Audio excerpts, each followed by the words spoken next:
number 404 in our Movies and Brews return block. Look, these TikTok people, I got to to give you guys a little behind the scenes. So the behind the scenes of this, I bought one of those like light rings that I film on my phone now. I was gonna buy a crazy camera, but I mean this is fine. They film movies on iPhones now. But I had one of these light things. Jesus, this is like, I feel like I'm looking to the boom tube at the end of Justice League. This is really bright. I'm gonna be seeing circles for days. Anyway, Army of the Dead. Let's talk about it.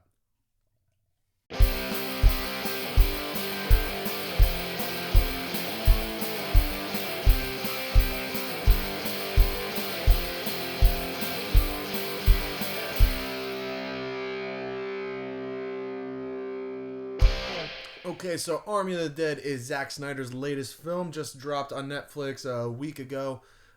Basic premise of this movie, there is a zombie outbreak in Las Vegas. The government contains Las Vegas and locks it off from the rest of the country, even detaches it from the United States. Basically a wasteland. They're planning to nuke the city and destroy all the zombie infestation. Before that, a casino owner goes out and recruits a team of mercenaries who have experience in Vegas with the zombies to retrieve, I think it's $200 million from beneath his casino. And then we have our movie. So this has basically been built as Ocean's 11 meets Dawn of the Dead, or Shaun of the Dead, I should say. I guess that makes sense. The Ocean's 11 more so than Shaun of the Dead.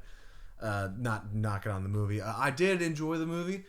I think its pros are very good. Its cons are, well, we'll talk about that. Not perfect by any means. But yeah, as far as good zombie movies go, I think this definitely does its job. The cast, I think, is pretty well cast. Dave Bautista, I didn't really have a lot of faith in him as a leading guy because I've only seen him as a supporting character in a handful of movies. I haven't seen his entire portfolio, obviously. I've still never seen Blade Runner 2049, but I heard he's really good in that. I've seen him in the Guardians movies as Drax, which he's fantastic in, but I wasn't sure if he'd be able to hold the movie on his shoulders as the lead guy. And actually, he does a really good job. He can do the action. Physically, obviously, that speaks for itself. The guy's a fucking god among men. He's huge. But yeah, he carried the film pretty well, I think. It doesn't entirely fall on his shoulders because we have an ensemble here. Everybody else, a lot of lesser-known actors in here. Nobody I'm really familiar with. And I didn't do my research, but there was Chris D'Elia was initially supposed to be in the film, and obviously amidst whatever allegations came against him, he had to be replaced. And the woman they had replace him, I can't remember her name, but she had to be digitally added over top of Chris D'Elia's performance. I had forgotten that going into the movie, and I realized it halfway through, and I barely even noticed. Like, it was obviously very expensive to do that, but hey, to the visual effects crew that had to handle that's insane. The technology that required to do that's no joke, and they did a great job. Hardly noticeable. The action itself, I mean, Zack Snyder is at his best doing crazy action sequences and set pieces and shit like that, and this movie has that. The zombie action is cranked up to 11, I think. His Dawn of the Dead, I think, is one of the best zombie movies we've ever gotten. And he said, I don't want to quote him verbatim because I'm going to mess up the quote, but he tries to stay true to the zombie genre while also expanding the lore a little bit, and he does that in this movie. It's still kind of new, so I don't want to give away any spoilers or anything like that. But there are some different elements to the zombies in this movie that I think work and I think are very interesting.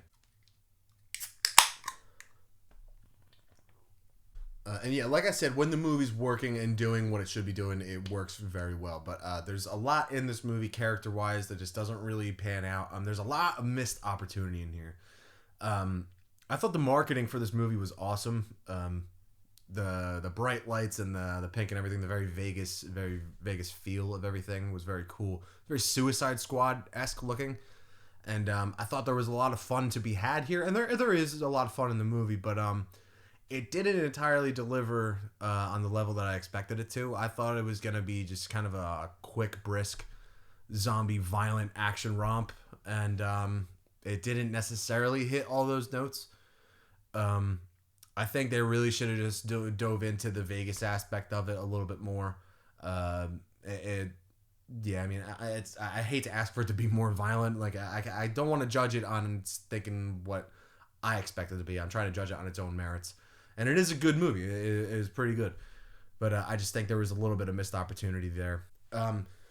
It's in the trailer, so it's not a spoiler. I think the fucking zombie tiger is an incredible idea. I don't know how we've never had something like that before because it's so obvious, right? But more happens in the movie than just what we see in the trailer. So I mean, at least in that terms, it delivers, and that's fun as shit. It's a zombie tiger. It's great.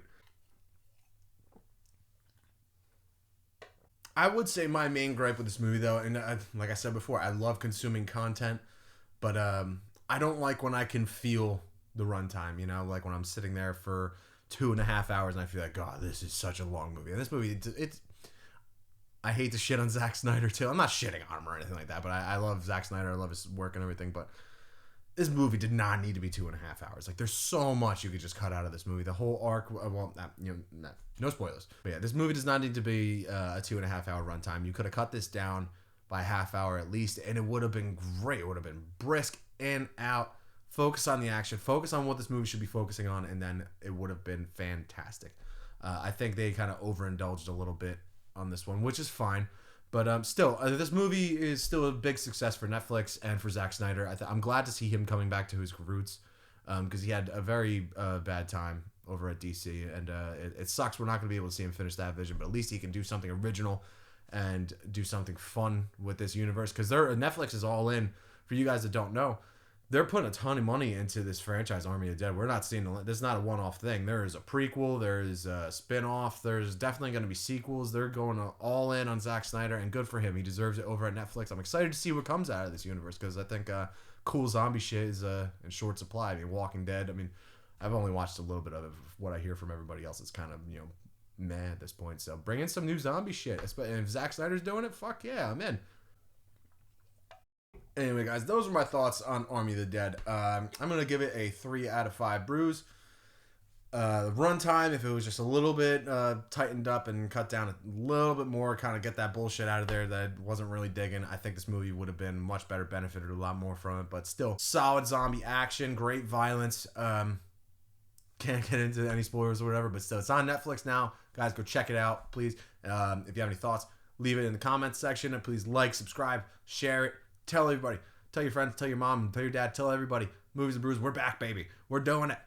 Cheers. See you next time.